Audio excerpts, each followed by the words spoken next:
Você já chegou em uma conversa de família e sentiu que não pertencia mais? Não porque te trataram mal, mas porque a sua cabeça já estava em outro lugar? Você pensando em reserva de emergência, em investimentos, em construir alguma coisa. As pessoas ao seu redor falando das mesmas reclamações de sempre, dos mesmos problemas de sempre, sem nenhuma perspectiva de mudança? Se você se identificou com isso, esse vídeo foi feito para você. Porque hoje a gente vai falar sobre um dos caminhos mais solitários e mais pesados que existem, ser o primeiro rico da família. E quando eu digo rico, eu não estou falando necessariamente de mansão e carro importado. Estou falando de você ser a primeira pessoa da sua linhagem que decidiu tomar consciência do próprio dinheiro, construir patrimônio, ganhar um salário acima da média ou ter o próprio negócio. Pensar em longo prazo. A primeira pessoa que quebrou uma mentalidade que vinha sendo passada de geração em geração. E isso tem um preço. Nesse vídeo, a gente vai entender qual é esse preço. Financeiro, emocional e social. E o que você precisa fazer para não travar no meio do caminho. Antes de falar sobre os desafios de hoje, a gente precisa entender de onde você veio. Porque a dificuldade de ser o primeiro rico da família não começa quando você começa a ganhar mais dinheiro. Ela inicia muito antes.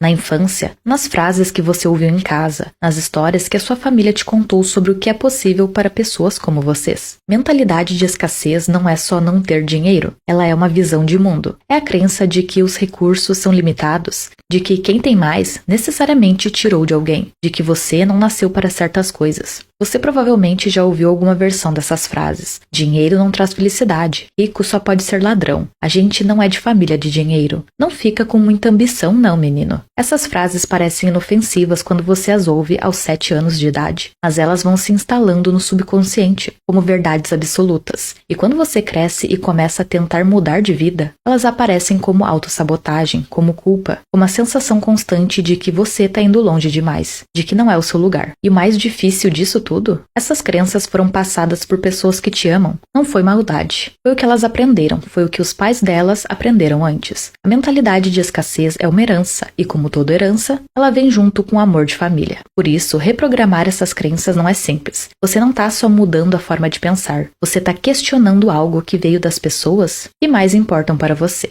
Só que quando você começa a mudar, os outros percebem. É aí que começa o segundo grande desafio, o julgamento social. Você começa a acordar mais cedo, a ler livros, a cuidar da alimentação, a guardar dinheiro em vez de gastar todo fim de semana, a recusar convites que não cabem no seu orçamento. Comportamentos absolutamente normais de quem está construindo uma vida. Só que para quem está do lado de fora, isso parece outra coisa. O fulano está se achando, mudou de vida e ficou metido. Está com vergonha da gente agora. Existe um fenômeno muito conhecido em dinâmicas de grupo, e é chamado de caranguejo no balde. Se você colocar um caranguejo sozinho em um balde, ele escapa. Se você colocar vários, nenhum escapa, porque quando um tenta subir, os outros puxam de volta. Isso não é crueldade, é instinto de grupo. E acontece exatamente isso com pessoas que tentam sair da realidade em que cresceram. O grupo não quer te perder, e como não sabe processar a sua mudança, reage tentando te trazer de volta, com crítica, ironia, com distanciamento. O problema é que se você ceder a essa pressão, você para de crescer. E se você não ceder, você pode perder relações importantes. Não existe uma resposta fácil para isso. O que existe é a consciência de que a mudança incomoda e que o desconforto do grupo não é necessariamente sobre você, é sobre o que a sua mudança provoca neles. E junto com esse julgamento vem algo que pouca gente fala abertamente, a solidão. Uma solidão muito específica, que não é a de estar sozinho num quarto, é a solidão de estar cercado de gente e não ter com quem dividir o que realmente importa para você. Você está lendo um livro sobre investimentos e não tem ninguém para discutir. Você descobre o conceito de juros compostos e fica empolgado, mas se contar isso em casa, vão achar graça. Você começa a frequentar eventos, palestras, cursos e percebe que nesses lugares tem gente que pensa como você, mas esses lugares seus parentes mais próximos nunca vão. Você vai a restaurantes diferentes, experimenta coisas novas, começa a fazer escolhas com base em valores que a sua família nunca considerou. Isso cria um abismo silencioso. Você não briga com ninguém, não tem nenhuma cena dramática, mas com o tempo a distância vai crescendo, não por mal, mas porque a sua vida vai ficando cada vez mais diferente da vida deles. E isso pode doer, especialmente para quem tem raízes fortes, para quem ama a família de verdade e não quer se afastar. A solidão de ser o primeiro rico da família é a solidão de quem cresceu antes dos outros ao redor. Não é superioridade, é a simples realidade de que, quando sua mentalidade muda, a sua conversa muda, e você começa a precisar de novas conexões para continuar crescendo. Agora, além do custo emocional e social, tem o custo financeiro. E um dos mais pesados é aquele que vem da própria família. No momento em que as pessoas ao redor redor percebem que você chegou lá, começa uma pressão silenciosa. Às vezes nem tão silenciosa assim. A suposição de que, já que você tem, você pode ajudar. E você pode ser chamado para pagar conta de hospital, para ajudar com aluguel, para cobrir um débito, para emprestar dinheiro que você já sabe que não vai voltar. E você até quer ajudar. Mas aqui mora uma das armadilhas mais perigosas de quem está na primeira geração de riqueza. Ajudar antes de ter construído a própria base. Pensa assim, no avião, quando a comissária explica os procedimentos de emergência, ela sempre diz: coloque a máscara de oxigênio em você primeiro, antes de ajudar alguém ao lado. Não porque você é mais importante, mas porque se você desmaiar tentando ajudar, vocês dois perdem. E com o dinheiro é exatamente igual. Se você ainda não tem reserva de emergência, se ainda não tem patrimônio investido, se você ainda está nos primeiros anos de construção financeira e você começa a distribuir o que tem por obrigação emocional, você não ajuda ninguém de verdade. Você só adia o problema e cria um novo para si mesmo. E o pior, a família vai se acostumar com isso e a pressão só aumenta. Isso não significa fechar o coração. Significa entender que você só consegue ajudar de forma sustentável depois que a sua própria estrutura estiver sólida. Isso exige que você aprenda a dizer não. Ou pelo menos, ainda não. O que, para quem veio de família humilde e carregou culpa a vida toda por querer mais, é uma das coisas mais difíceis de fazer. E quando a gente fala de custo, não dá para ignorar os dados, porque a dificuldade de ser o primeiro rico da família não é impressão sua. Ela é estrutural, estatística. Entender isso ajuda a ter mais compaixão com o próprio processo. No Brasil, pesquisas do IBGE sobre mobilidade social mostram que filho de pai pobre tem muito menos chance de chegar à classe média ou alta do que o filho de pai que já chegou lá. A mobilidade intergeracional no Brasil é uma das mais baixas do mundo, o que significa que o seu ponto de partida ainda determina em grande medida onde você vai chegar. Não porque você não tem capacidade, mas porque o sistema não foi construído para facilitar essa transição. Quem nasce em família de baixa renda não herda ativos, não herda rede de contatos, não herda conhecimento sobre dinheiro, não herda o capital social que abre portas. Você começa sem nenhuma dessas vantagens e ainda precisa desmontar as crenças limitantes que veio com o pacote. O custo emocional disso é real. Existe um nome para isso: a síndrome do impostor.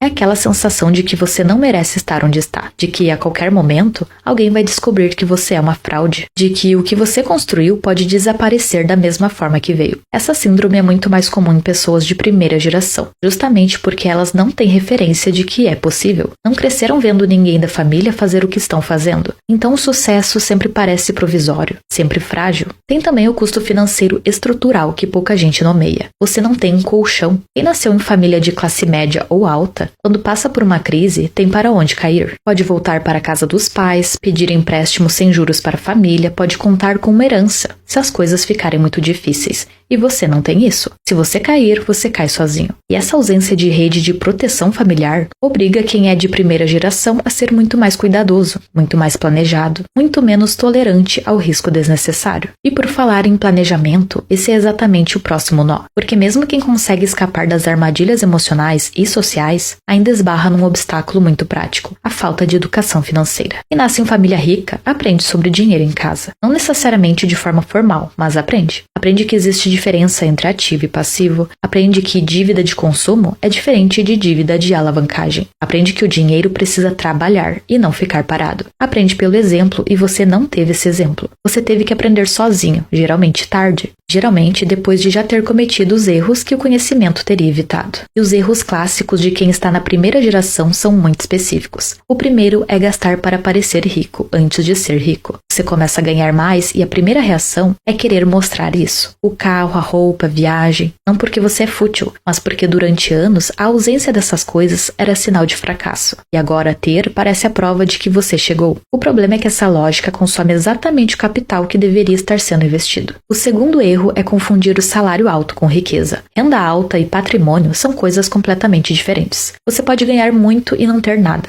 Se tudo que entra sai em consumo, em ajuda para a família, em parcelas, você é um trabalhador de alto salário e não um construtor de riqueza. Riqueza é o que sobra, o que você acumula, o que trabalha por você enquanto você dorme. E o terceiro erro é não investir por falta de conhecimento, ou pior, investir errado por excesso de confiança sem base. A falta de educação financeira não é culpa sua, mas continuar sem ela é uma escolha. E essa escolha tem um preço enorme, porque o tempo é o recurso mais valioso nos investimentos, e cada ano sem investir é um ano de juros compostos que você perdeu. Então o que fazer? Depois de tudo isso, das crenças, do julgamento, da solidão, da pressão familiar, o que a pessoa que está nesse lugar precisa colocar em prática? A primeira coisa é a mais fundamental, e é a que muita gente pula achando que já fez: mudar a mentalidade, de verdade. Não é só ler sobre isso, mas aplicar. Significa identificar quais crenças sobre dinheiro ainda estão operando em você de forma inconsciente. Significa parar de tratar a riqueza como algo que acontece para outras pessoas. Significa entender que construir patrimônio é uma habilidade que você aprende e não um privilégio de nascimento. A segunda coisa é estabelecer limites financeiros com a família. Nunca se sinta na obrigação de ajudar todo mundo. Se você quiser ajudar alguém, ajude aqueles que sempre te apoiaram e que você sabe que não irão se aproveitar. Mas define quando, quanto e de que forma. Ajuda com estrutura não é abandono, é sustentabilidade. Se for ajudar, coloca no seu orçamento como uma categoria, como qualquer outro gasto. Quando esse valor acabar no mês, acabou. Isso tira a decisão do campo emocional e coloca no campo do planejamento. A terceira coisa é se cercar de pessoas que pensam como você quer pensar. Isso não significa abandonar a família e nem os amigos antigos. Significa adicionar, não substituir. Buscar comunidades, grupos, mentores, pessoas que já fizeram o que você quer fazer. A sua mentalidade é moldada pelo ambiente em que você vive. E se o único ambiente que você tem é de pessoas que não pensam em construção de riqueza, você vai nadar contra a corrente todos os dias. Não é impossível, mas é muito mais difícil do que precisa ser. A quarta coisa é construir a sua base antes de abrir a torneira. Reserva de emergência, investimentos regulares, proteção patrimonial. Isso não é egoísmo, é pré-requisito. Você não consegue ser um ponto de apoio para ninguém se você mesmo não tiver estrutura. E quando essa base estiver construída, você vai poder ajudar de um lugar muito mais sólido, sem se destruir nesse processo. E a quinta coisa, e talvez a mais importante para quem pensa no longo prazo, é planejar para as próximas gerações. Você é o primeiro, mas não precisa ser o único. O seu filho não precisa carregar o peso que você carregou. Ele pode nascer já com uma mentalidade diferente, um exemplo diferente, uma herança de ativos em vez de herança de dívidas. Isso começa com conversa aberta sobre dinheiro em casa, com educação financeira desde cedo, com a decisão consciente de quebrar os círculos de uma vez por todas. Ser o primeiro rico da família é pesado. Ninguém te prepara para isso. Não tem manual, não tem rede de apoio garantida. Mas é você quem quebra o ciclo. Isso vai muito além do dinheiro. É uma mudança que se propaga por gerações. Agora me conta aqui nos comentários se você é o primeiro rico da família ou se tem a intenção de ser. E deixa o like se gostou do conteúdo.